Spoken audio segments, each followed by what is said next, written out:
Kalinga Institute of Industrial Technology. Kaling Institute of Industrial Technology. Kalinga Institute of Industrial Technology. KIIT expresses regret over Kalinga University in Bhubaneswar on Monday night. KIIT University.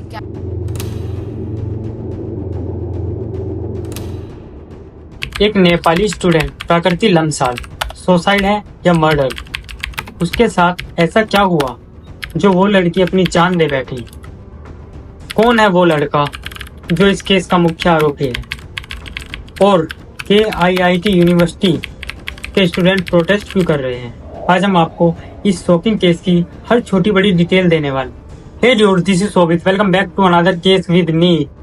और आज हम बात करेंगे एक ऐसे case की जो सिर्फ एक यूनिवर्सिटी तक सीमित नहीं है, बल्कि इंडिया नेपाल डिप्लोमेटिक रिलेशन तक पहुंच गया है। KIIT यूनिवर्सिटी का कैंपस में जो हुआ, उससे सिर्फ स्टूडेंट ही नहीं, बल्कि दोनों देशों के लोगों को हिलाकर रख दिया है। एक तरफ प्रकृति की फैमिली और नेपाली स्टूडेंट न्याय की मांग कर रहे हैं, तो दूसरी तरफ यूनिवर्सिटी एडमिनिस्ट्रेशन और पुलिस पे भी कई सवाल उठ रहे हैं। चलिए बिना टाइम वेस्ट किए शुरू करते हैं इस केस की पूरी कहानी। प्रकृति लमसाल एक 20 साल की नेपाल की स्टूडेंट थी जो KIIT university 3rd year BTech की पढ़ाई कर रही थी। उसके फ्रेंड और टीचर्स के मुताबिक वो एक इंटेलिजेंट और हार्ड वर्किंग और इंट्रोवर्ट लड़की थी जो सिर्फ अपने एकेडमिक पर ही फोकस करती थी। लेकिन 16 फरवरी 2025 को KIIT यूनिवर्सिटी में कुछ ऐसा हुआ जिसे देखकर सभी स्टूडेंट शॉक हो गए। दोपहर करीब 3 बजे प्रकृति के हॉस्टल रूम में उसकी डेड बॉडी मिलती है और जब पुलिस ने इन्वेस्टिगेशन स्टार्ट की तो यह शॉकिंग बात सामने आई। कुछ रिपोर्ट्स के मुताबिक एक 21 साल का इंडियन स्टूडेंट जो लखनऊ का रहने वाला था, जिसका नाम आद्विक श्रीवास्तव है। आद्विक और प्रकृति दोनों काफी सालों से एक रिलेशनशिप में थे, लेकिन कुछ दिन पहले उन दोनों का ब्रेकअप हो चुका था। ब्रेकअप होने के बाद आद्विक काफी दफा प्रकृति को कॉल करता और उससे मिलने के लिए बोलता। प्रकृति के मना करने पर वह उसको बहुत ही एब्यूज करता और काफी दफा उसको परेशान करता। और फिर आद्विक उसको ब्लैकमेल करने लगा और प्रकृति को उसके प्राइवेट फोटो लीक करने की धमकी देता था और उसको फिजिकल होने के लिए बोलता था। और यह सब होने के बाद आद्विक की कॉल रिकॉर्डिंग सामने आती है, जिसमें यह प्रकृति को बहुत ही घटिया, बहुत ही नीच हरकतें करता है और उसको एब्यूज करता है, बहुत ही गंदी गंदी गालियां देता है। आप सुनो जरा इस रिकॉर्डिंग को। मेरे मुंह मत लग, मत सच बताना तो छोटा सीधा कर दूंगा। पूरा दिन शांति से रहा था, जब आती चली आती है। मैंने स्टार्ट किया सब। यो माफी मांग प्रकृति, मेरे मुंह मत लग। अजय कुछ माफ कर दो। बोल।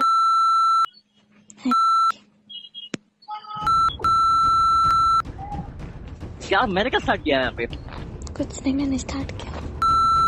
देखी बच्ची, मैंने क्या स्टार्ट किया? बोला क्या से बड़ा मुंह चलता तेरी तरह? पट पट पट पट कॉल करने, सिर्फ इसलिए कॉल सोच लेता हूँ तेरे बारे में, वही मैं देता हूँ। तेरा पूरा दिन मेरा सुकून से गया था।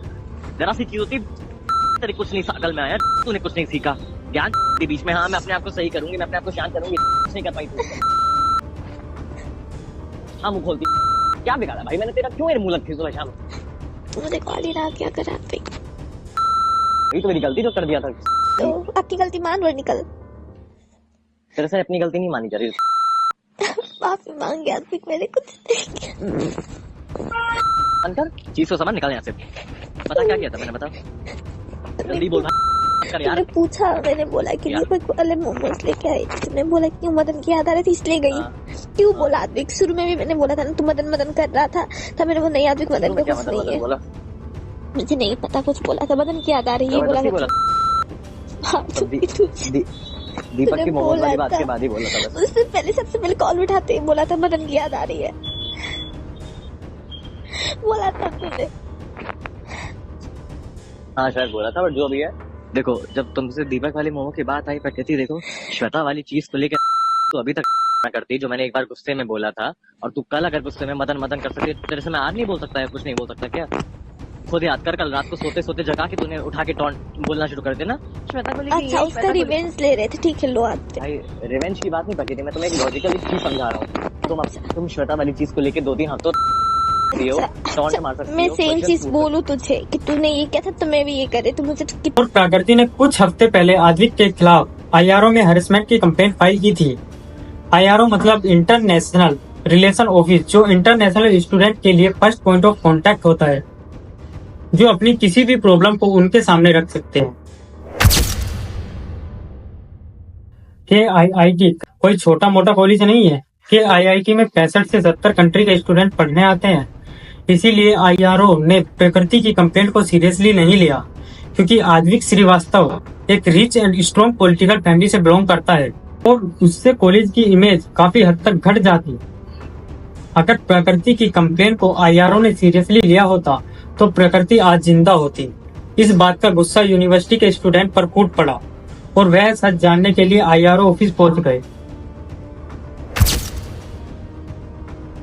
4 हफ्ते पहले इधर एक कंप्लेन हुआ, उस लड़की ने बोला कि एक लड़के ने मुझे परेशान किया है, वो मुझे हाथ लगाता है, मैनिपुलेट करता है, मेरे पैसा देता है। जब ये केस सामने आया तो KIIT यूनिवर्सिटी की तरफ से जो रिस्पांस आया उसने और ज्यादा मुद्दा गर्म कर दिया और अब यूनिवर्सिटी ने इस केस को जल्दी ही क्लोज करने की कोशिश की, लेकिन कुछ स्टूडेंट ने हरेसमेंट और नेग्लिजेंसी के एलिगेशन लगाए।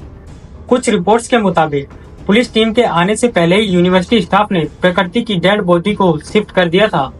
प्रकृति की मौत के बाद KIIT ने नेपाल के स्टूडेंट को बंधक बना लिया और उन सभी के फोन छीन लिए, जिससे वह इस केस के बारे में किसी को भी ना बता सके। बताया जा रहा है कि उनको मार पीट कर भगा दिया गया।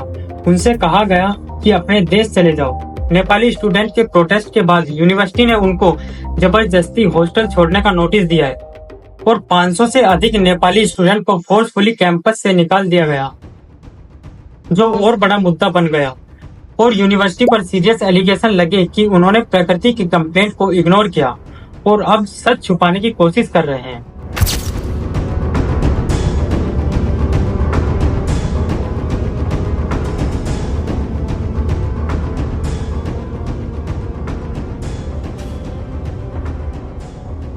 इस इंसिडेंट के तुरंत बाद यूनिवर्सिटी के कुछ स्टाफ मेंबरों का वीडियो वायरल हुआ, जिसमें वो नेपाली स्टूडेंट के खिलाफ रेसिस्ट और इनसेंसिटिव रिमार्क कर रहे थे।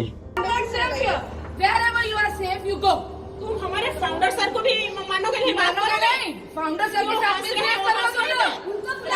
हम लोगों को 40,000 बच्चों को अरबी खिला रहा है, पढ़ा रहा है फ्री में बिठा के। तुम्हारे कंट्री का उतना बजट होगा, उतना बजट होगा। जैसे ही ये वीडियो सोशल मीडिया पर आया तो यूनिवर्सिटी के स्टाफ मेंबर को सस्पेंड कर दिया गया और उनसे माफी मंगवाई। I'm making this video to apologize for the statements I said on 16th night in the spur of the moment, and I want to communicate that whatever statements I had done, I said are mine, and I want to take a moment to apologize for my recent remarks regarding Nepal while handling a student protest that escalated beyond control. My intention was never to offend or demean anyone, and I deeply regret if my words caused unintended hurt to the sentiments of anyone.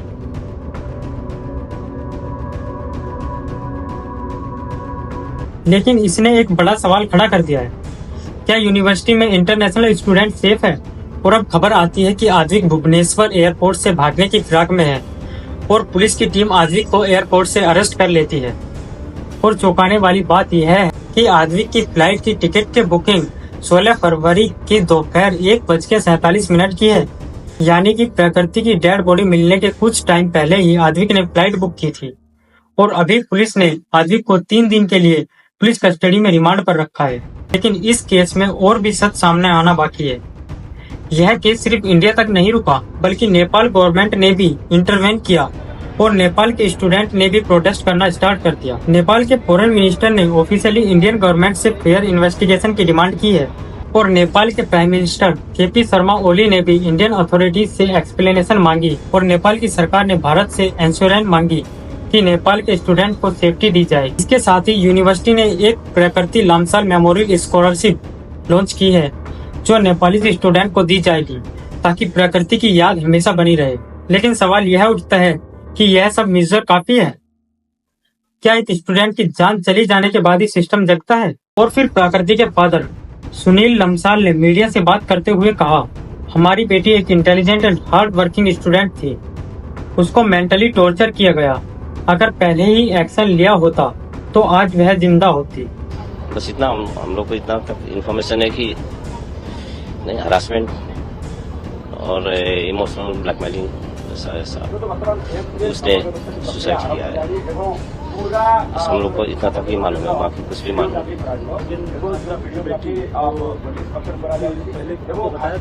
कुछ भी मालूम है। University के साथ कोई बात हुआ है? हाँ, कल हुआ था। यूनिवर्सिटी वाले तो कुछ नहीं बोले हैं, नहीं ऐसा आधिकारिक तो कुछ नहीं बोले हैं, लेकिन वो लोग जो भी हो कोऑपरेट तो बराबर कर रहे हैं। कोऑपरेट। आपको क्या लगता है, क्या प्रकृति को इंसाफ मिलेगा? क्या यूनिवर्सिटी को हैरेसमेंट के केसेस को सीरियसली लेना चाहिए? अगर आपको भी लगता है कि हैरेसमेंट के अगेंस्ट स्ट्रिक्ट एक्शन लेने चाहिए तो इस वीडियो को शेयर करें ताकि ज्यादा लोग अवेयर हो सके, और अपनी राय कमेंट में जरूर शेयर करना। मिलते हैं आपसे नए केस में नई वीडियो के साथ। तब तक के लिए बाय बाय, टेक केयर।